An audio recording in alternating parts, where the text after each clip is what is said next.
لما تجربيها وتدوقيها هتقولي انا عمري في حياتي ما اكلت كباب حله ولا لحمه ببصل بالطعامه ديت. هقولك النهارده على السر اللي هيخلي اللحمه بتاعتك طعمها حلو جدا، وكمان هيسيبوا اللحمه وياكلوا الصوص قبل اللحم. يلا بينا نشوف عملناها ازاي، وازاي اللحمه دايبه معانا ومستويه وطعمها حلو. وتقدري كمان هقولك على كذا حاجه تعمليها جنبيها، يعني مش هسيبك كده تبقى حيرانه يتاكل جنبيها ايه. يلا بينا نسمي الله ونصلي على الرسول عليه افضل الصلاه والسلام. طبعا معانا بقى كمية اللحمة اللي تناسبك، كمية البصل قد كمية اللحمة بالظبط. انا طبعا استخدمت كمية لحمة قطعيتها موزة، انتي تقدري تستخدمي اي قطعية متوفرة عندك، مش هتقولك لا. وطبعا البصل حضرته معايا سواء بصل ابيض او بصل احمر، برضو المتوفر عندك، بس اهم حاجة كمية البصل تبقى قد كمية اللحمة بالظبط. خدت اللحمه وبدات اللي انا اقطعها بالشكل دوت كده مكعبات متوسطه، ولا كبيره قوي ولا صغيره قوي. وكمان البصل قشرته وغسلته كويس جدا. ويلا بينا نشوف هنعمل ايه في الوصفه بتاعتنا. عايزه اقولك بس خليكي بقى معايا علشان خاطر الوصفه بتاعت النهارده ممتعه جدا، ولا الطعم عايزه اقولك حكايه. كل اللي هيدوق عندك اللحمه ببصل دي هيقولك عاملاها ازاي، لان الطعم بتاع النهارده مميز تماما، غير اي طاجن لحمه انت عملتيه قبل كده، او كباب حله انت عملتيه قبل كده. ما تنسيش بقى تعملي متابعة للصفحة لو انت بتتفرجي عليا لأول مرة، ولو على اليوتيوب ما تنسيش تعملي اشتراك.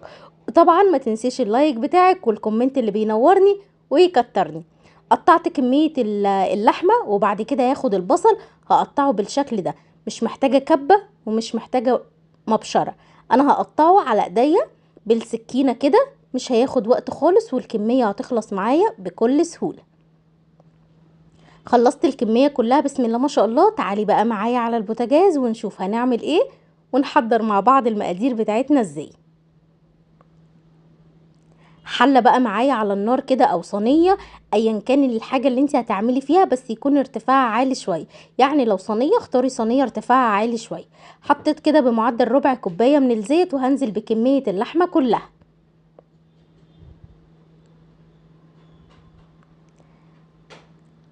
هفضل اللي انا اقلب في اللحمه، بس هستنى عليها شويه، لاني اول ما تنزلي باللحمه على الزيت هتلزق معاكي شويه، لكن لو سبتيها هتفك ومش هتلزق خالص. هسيبها بقى على النار كده لمده دقيقتين، وهتلاقيها بعد كده تيجي تقلبيها هتتقلب معاكي بكل سهوله. طبعا هستمر في التقليب لحد ما اللون بتاعها ياخد لون كده لبني زي ما انت شايفه كده، واتاكد تماما ان اللحمه اللي معايا كلها اتحمرت. في المرحله دي لسه بدري عليها شويه، يعني هتقعدي تقلبيها كده من 6 ل7 دقايق وهتكون معاكي تمام.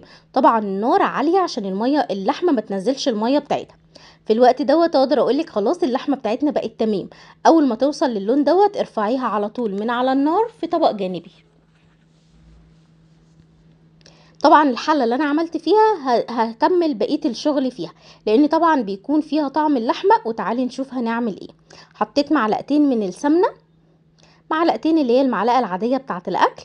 هستنى لحد ما السمنة تسيح، وبعد كده هنزل بالبصل اللي احنا مقطعينه مع بعض. هبدأ دلوقتي بقى بعد ما انزل كمية البصل كلها، اللي انا هقلب البصل دوت لحد ما يتكرمل معايا. ركزي بس في الخطوات، لان الخطوات هي ديت اللي بتخلي الطعم في النهاية حلو جدا ومميز، بالذات الخطوة بتاعة البصل اللي هقولك عليها دلوقتي.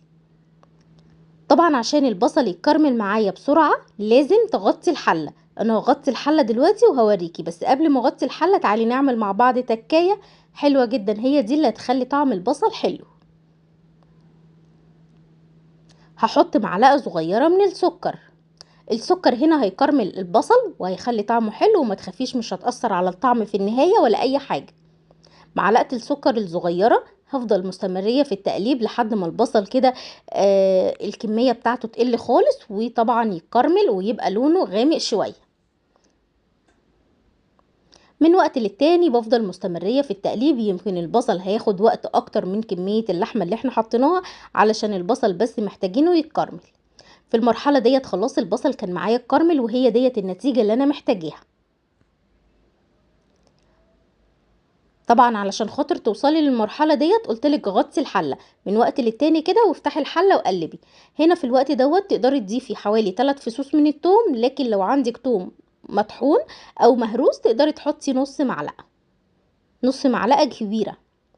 هفضل مستمرية في التقليب لحد ما اشم ريحة الثوم، وبعد كده هبدأ ان انا انزل تدريجيا بقى بكوبايتين مية.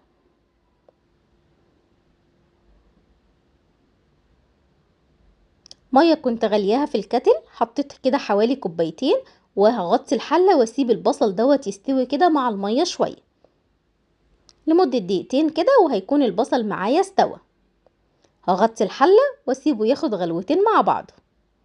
بعد كده هفتح الحلة والاقي البصل معايا كده في المرحلة دي خلاص هو استوى معايا. هحضر معايا الهاند بلندر وابدأ ان انا اديله ضربة كده سريعا. وهنا بقى كلي احلى صوص، طعمه بيكون حكاية. انا مش عايزاه ناعم خالص، بس عايزه البصل كده لما اجي اغمزه ما احسش بطعم البصل. بس هقولك علشان خاطر تحس بطعم البصل وانت بتاكلي اللحمه ببصل وما تبقيش متضايقه منها، هقولك على تكايه حلوه قوي هنعملها دلوقتي مع بعض. خلاص ضربت البصل وبقى معايا كريمي بالشكل دوت كده. تعالي نشوف هنعمل ايه تاني مع بعضينا. حطيتي اللايك؟ طب يلا حطي اللايك وصلي على الرسول عليه افضل الصلاه والسلام. كده البصل بقى معايا تمام جدا. هنزل بقى بكمية اللحمة اللي احنا كنا مشوحينها من شوية.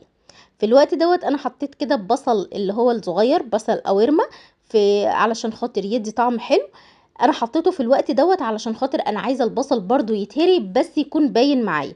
لكن لو انت حابه البصل يكون زي ما هو كده قوارمه ما تحطوهوش دلوقتي. كمان قطعت بطاطس وحطيتها بالشكل ده، حبايه واحده من البطاطس. لكن البطاطس هتستوي معايا والبصل هيستوي ومش هيبانوا خالص، لكن هيتقلوا له الصوص بتاع اللحمه وهيخلوا طعمها رايح في حته تانية خالص. نزلت كده بحوالي كوبايه ونص من الميه، وكل ما تعوز ميه هحط لها. انا بصراحه هي ما عزتش ميه تاني لان اللحمه كانت استوت مع كوبايه ونص من الميه دول. هنا هحط التوابل بس ما عدا الملح، والتوابل اللي انا هستخدمها هي فلفل اسود، وكمان شويه كده من الكمون وشويه من الكزبره. تقدري كمان تحطي اي نوع توابل انت حباه. ممكن تستبعدي موضوع الكمون والكزبرة والفلفل الاسود وتحطي معلقة كده من البهارات بتاعة اللحمة.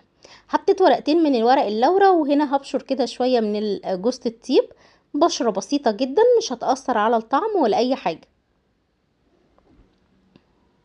وهحط كمان فص حبهان بس مفتوح، وهغطي الحلة واسيبها بقى على نار هادية تستوي وتتسبك. وتعالي نشوفها بعد ما استوت معانا بقى شكلها عامل ازاي. الله الله الله على الجمال، حاجة كده تستاهل بقك والله. جربيها بنفس الطريقة. على فكرة الخطوات مش كتيرة ولا صعبة ولا اي حاجة، بس هي فيها تفاصيل كتير شوية. اللي انت تحمري اللحمه وبعد كده تحطي البصل لوحده وترفعي اللحمه وتضربي البصل بالهاند بلندر، بس مش هتاخد منك وقت نهائي، بس الطعم هينسيكي كل اللي انت عملتيه. هنا بقى واحنا بنغرفها نخلي بالنا اللي احنا نشيل ورق اللورق، وكمان لو قبلك الحبهان تقدري اللي انت تشيليه. بس كده خلاص. قد ايه الصوص طعمه حلو جدا مكرمل طعمه. طبعا انا حطيت الملح، وهنا هرشها كده على وشها شويه من البقدونس، ودول اختياري. هتقدمي بقى معاها رز ابيض، رز بشعريه، مكرونه مبكبجه اللي هي المحمره يعني، او ممكن كمان تعملي جنبيها طاجن فريك او رز معمر على حسب اللي انت عايزاه.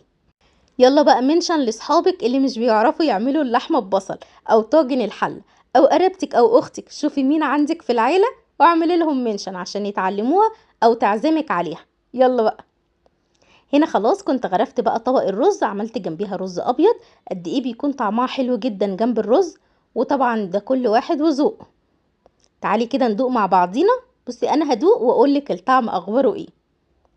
الله الله الله. عارفه اسعاد يونس؟ نفس القصه، كنت ساعتها واقفه برقص بقى وبغني كده من حلاوه الطعم.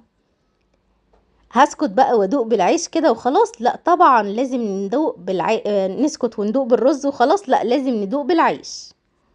العيش البلدي السخن بتاعنا الجميل، وحتة اللحمة بقى الدايبة دوب مع شوية صوص كده بيكون حكاية. اللحمة مستوية، نسبة السوا بتاعتها مظبوطة 100%. لو عايزة اكتر من كده، بس انا تقريبا كده انا مسوياها 100%.